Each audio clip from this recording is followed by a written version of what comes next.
대한민국을 한번 보세요. 풍요로워졌는데 왜 멋지게 살지 못하죠? 작은 자극에도 왜 쉽게 흥분하고 무너지는 거죠?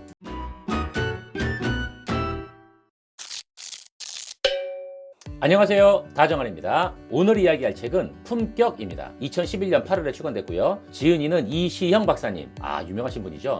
저서로는 공부하는 독종이 살아남는다, 세로토닌 하라, 어른답게 삽시다, 둔하게 삽시다, 정말 많이 있고요. 이분은 다 아시겠지만 정신과 전문의예요. 각종 사회 현상을 사회정신의학적으로 분석해서 대안을 제시하는 그런 국민의사시죠. 대한민국을 한번 보세요. 풍요로워졌는데 왜 멋지게 살지 못하죠? 작은 자극에도 왜 쉽게 흥분하고 무너지는 거죠? 자기 가치를 잊은 채 성공만을 꿈꾸는 분이라면 단연코 읽어봐야 하는 바로 그 책입니다. 이 책은 정리해서 요약하는 게 너무 힘들었어요. 왜냐면 그냥 책 자체가 핵심만 요약된 느낌이거든요.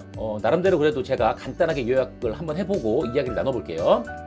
대한민국은 지난 반세기 동안 전 세계에 경종을 울렸습니다. 놀라운 속도로 경제 발전을 이룩했죠. 원조를 받던 나라가 원조를 해주고 GDP도 높고 세계 10대 강국이고 세계 무대에 높은 자리에 우뚝 섰는데 문제가 생겼어요. 제대로 행복해하지 못하고 여유가 없고 스트레스 지수와 자살률이 매우 높으며 인색하기 짝이 없는 등 경제 성장에 걸맞는 모습이 아닌 거예요. 여러분들 내용에 완전 공감하시죠?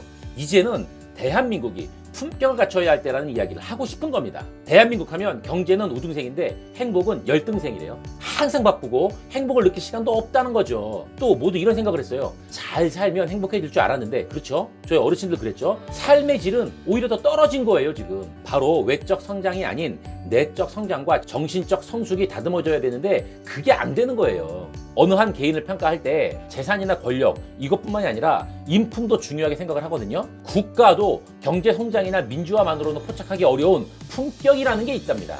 이 품격은 겉으로는 꾸민다고 해서 만들어지지 않는 거예요. 돈 냄새가 아닌 사람 향기가 나야 하기 때문인 거죠. 능력 있는 사람은 많이 있지만 품격 있는 인재는 드물다고들 말하는 이유가 바로 여기 있는 겁니다.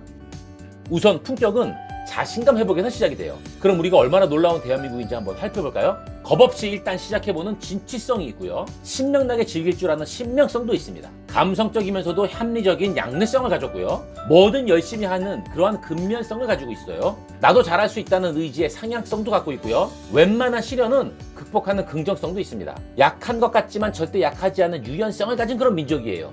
정말 대단하죠. 이쯤 되면 자신감을 가져도 되지 않겠어요? 그러니까 그에 걸맞는 품격을 좀 갖자고 지은이는 지금 이야기하고 있는 겁니다. 자, 게다가 한 차원 높은 품격을 위한 7가지 덕목과 품격을 위해서 버려야 할 7가지를 제시하면서 자세하게 설명하고 있습니다. 이 부분은 정말 직접 한번 읽어보세요. 너무나도 중요한 이야기입니다. 절대 요약이 안 돼요. 다 읽어보셔야 돼요. 한 차원 높은 품격을 위한 7가지 덕목은 절제, 포용, 배려, 정직, 신의, 배움, 글로벌 마인드 이런 것이고요. 버려야 할 것들도 일종의 마음가짐인데 정상에 오르지 못하면 실패하는 것인가? 뒤처지면 안 돼. 물질은 풍요, 정신은 황폐. 내 인생은 바닥인가? 나와 맞지 않으면 버려? 은퇴하고 나이 들면 지는 거야? 뭘 해도 인류가 되긴 어렵지 않을까? 자, 이런 것들인데 제가 소제목만 나열했지만 왜 그래야 하는지를 여러분도 어렵게 이해할 수 있을 겁니다. 하지만 자세한 내용은 책에 나와 있습니다. 개인적으로 7가지 덕목 중에서 제가 가장 끌리는 것이 포용이었어요. 나와 다름을 인정하는 포용. 이것은 꼭 품격을 갖추기 위해서도 또한 그렇지 않아서도 이 사회에 반드시 필요한 덕목입니다. 나와 다르다고 해서 적이 아닌 거예요. 그 사람을 반드시 굴복시켜야 할 필요가 없어요. 대립할 필요가 없거든요. 그 자체로 그냥 인정해주면 되는데 이게 또 생각처럼 쉽지가 않아요. 품격 있는 나를 위해서 삶의 리듬을 중요하게 생각하고 있어요. 삶에는 여유가 있어야 되고요. 물질적인 것이 아닌 정신적인 여유가 필요해요. 피로와 스트레스를 외면하지 말아야 돼요. 그리고 제대로 쉴 줄 아는 능력이 필요하다고 지은이는 강조하고 있습니다. 근데 이걸 잘 생각해보면 쉬는 날, 노는 것은 계획까지 세워서 시간을 잘 보내곤 하는데 정작 자신의 피로와 스트레스를 해소하는 것에는 초점이 맞춰져 있지 않을 때가 많습니다. 다시 말해서 쉰다는 것과 휴식하는 것, 그리고 피로와 스트레스를 해소하는 것, 이거를 잘 구분해서 그에 맞는 능력을 저희들은 가져야 되는 겁니다. 여기도 능력이 필요한가요? 하지만 몸이 가는 대로 하면 된다고 생각합니다. 그래서 쉬는 날에도 어떤 것 때문에 스트레스를 받곤 하죠. 쉬어야 되는데 스트레스를 받고 있어요. 어디 육체적 피로와 정신적 스트레스가 풀리겠습니까? 그래서 누가 더 많이 받고 사는지 경쟁하는 것처럼 시간을 보내요. 스트레스를 내가 더 많이 받고 말 거야, 내가 더 많이 받아야지, 이러고 살아요. 여러분들 그러지 말자고요.